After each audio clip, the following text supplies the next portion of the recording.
Hi, welcome to Travel with Austin. I'm Austin, and today I'm here at the McClintic Wildlife Management Area, better known as the TNT Zone from the Mothman legends.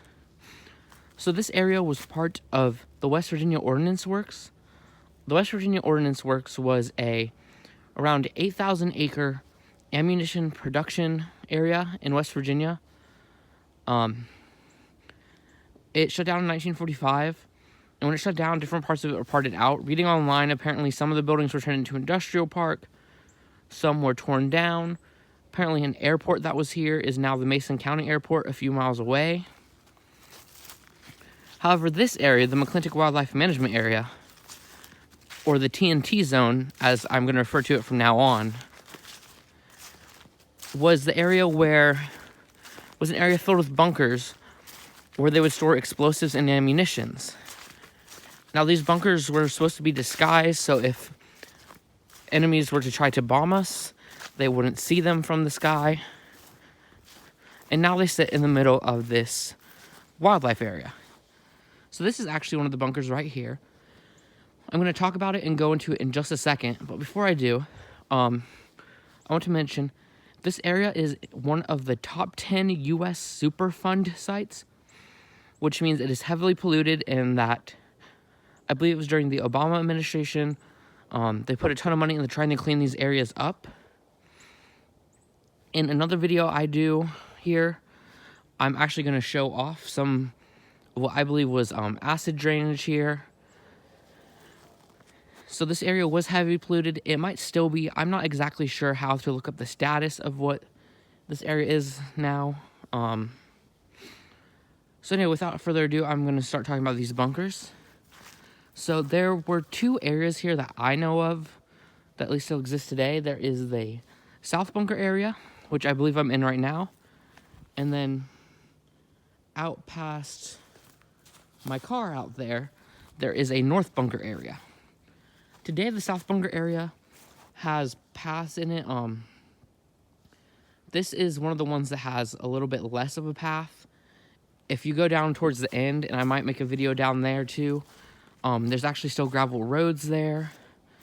But if you go in the North Bunker area, it's very wooded, and there's not really a path to walk there. If you walk there, you basically, have to move through thorns and stuff. But interesting enough, there is an area where power lines go through. So, of course, everything is cut down and well maintained. And not only are there bunkers underneath some of these power lines, but you can actually see the old gravel roads still there. And they just kind of lead to nowhere now, which I think is still pretty neat, because I kind of wonder if there's anything further past them or something like that.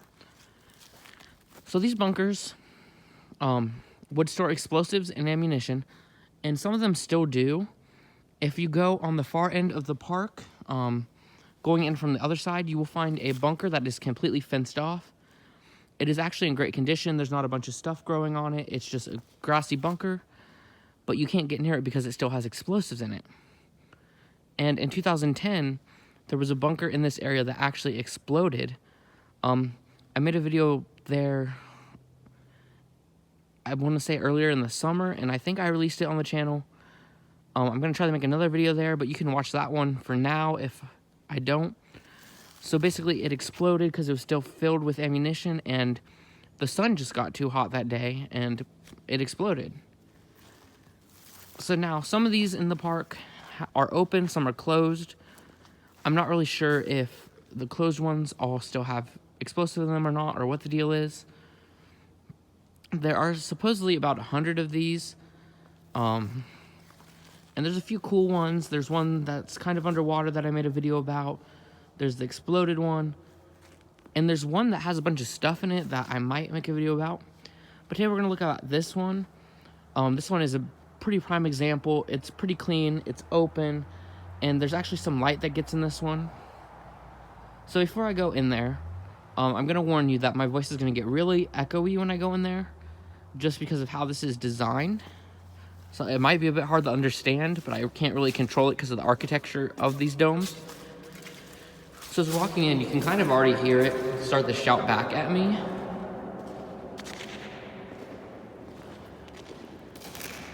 So a lot of these domes have graffiti in them.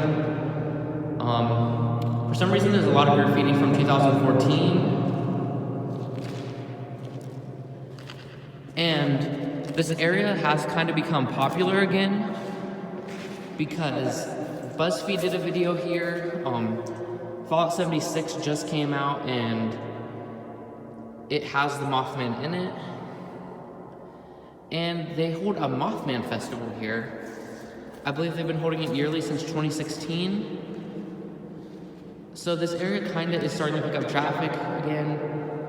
It's kind of becoming like the Moonville Tunnel where only a few people came out here and now more and more people are coming out here. So something you'll notice at the very top, there is a small little hole. The way these bunkers were designed was so that if they blew up, that they would just kind of shoot the doors off and then collapse into themselves so it wouldn't hurt someone outside. Now, as I mentioned, because of the shape, it does reverb the sound. So you can walk into the middle like I am right now and just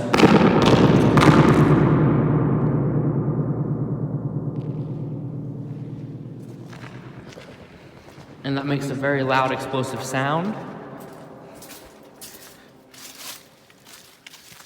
So these bunkers are made of concrete. The doors are metal, and it appears the back of this door is wood. I don't think that's common here, at least the ones that I've seen. Some of them also have these little boxes on the front. I'm not really sure what they would be used for. And a lot of them have doors that you can move on your own. And as you can see, there is a sign here that said, high explosives, keep away. And there are a few bunkers that still say that and are sealed shut. So anyway, this is the first video I'm gonna make in this area, or at least I'm gonna release. I made one about a submerged underwater bunker, or at least partially underwater. And I'm gonna make a video about the Mothman legend. And I'm also gonna do my best to find these buildings here called the Acid Wash area. They're a building that I heard about and I've seen photos of, but I've never been able to find them. So I'm actually gonna try to find those while I'm out here today. So those will be out in the coming weeks. I hope you guys like this video. If you wanna come visit this place, it is the McClintic Wildlife Management Area near Point Pleasant, West Virginia. And thank you guys for watching.